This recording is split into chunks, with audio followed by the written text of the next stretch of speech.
The 2025 Nobel Prize in Physics, it's a lot more than just an award for a 40-year-old discovery.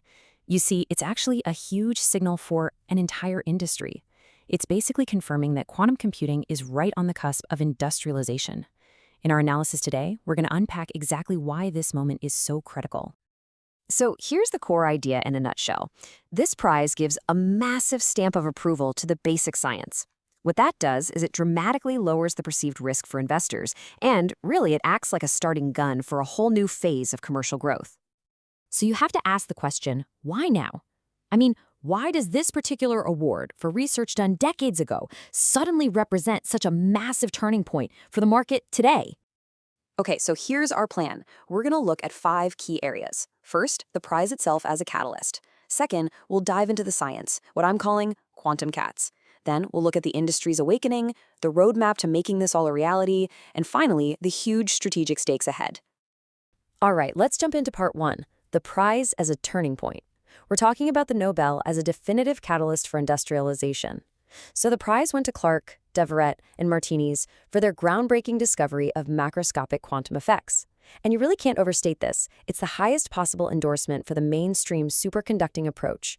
It confirms the physics is sound and signals that it's ready to be scaled up for industrial use. And this quote really captures the sentiment perfectly.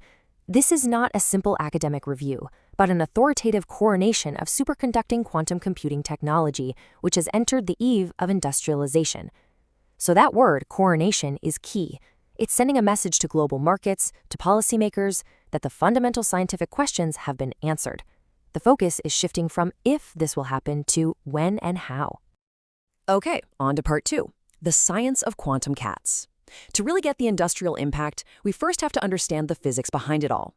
And what the Nobel-winning work did, essentially, was take the famous Schrödinger's cat thought experiment and turn it into something real and measurable. This really gets to the heart of their discovery, macroscopic quantum tunneling. Just think about it. In our everyday world, right, a ball hits a wall, it bounces back, it can't go through. But what these laureates proved is that a massive system, we're talking billions of particles all acting together as one single quantum thing, can effectively tunnel right through an energy barrier that classically it should never be able to cross. It's like a bullet passing through a wall it shouldn't be able to penetrate. Now, the second key idea here is something called energy quantization. The best way to think about this is like a staircase. The system can only exist on specific energy steps. It can't be in between. It can jump from step 1 up to step 2, but it can never just hover at step 1.5. This is a purely quantum behavior, and they proved it could happen in a large-scale, man-made system. So what's the payoff? This little diagram shows the direct technological result. First, they observed these effects in a man-made circuit. That established the principle that you could create an artificial atom with these distinct, separate energy levels. And those 2 levels, the bottom step and the next one up, well, those became the 0 and 1 of a quantum bit, or what we call a qubit. This discovery is literally the physical origin of the modern superconducting quantum computer. All right, so with that scientific foundation set, the focus now pivots to the commercial landscape. This validation has basically lit a fire under a massive economic and strategic race. And you can see here the superconducting route, the one validated by the Nobel, is now the clear frontrunner. The data shows that about 35% of the 400-plus quantum companies around the world are all in on this path. That includes the big players like Google and IBM. When you get that kind of concentration of money and talent, it creates this powerful momentum and just accelerates everything. And the potential for disruption here is just profound. We're looking at key sectors like finance for doing incredibly complex risk modeling in real time. In medicine, simulating molecules to speed up drug discovery. It could supercharge AI models. And of course, there's national security. The ability to break today's encryption standards is a huge one. This potential is already translating into some massive market forecasts. Let's look at a few. A near-term projection from Grandview Research, for example, puts the market at over $42 billion by 2030. And other analyses are even more optimistic. Take BCC Research. They're forecasting a market size of $73 billion in that same time frame. So you can see this expectation of accelerated growth is really spreading across the industry. And if we take an even longer-term view, Qureka thinks the global market will blow past the $100 billion mark by 2040. This really points to a consensus that we're looking at sustained high growth potential for decades.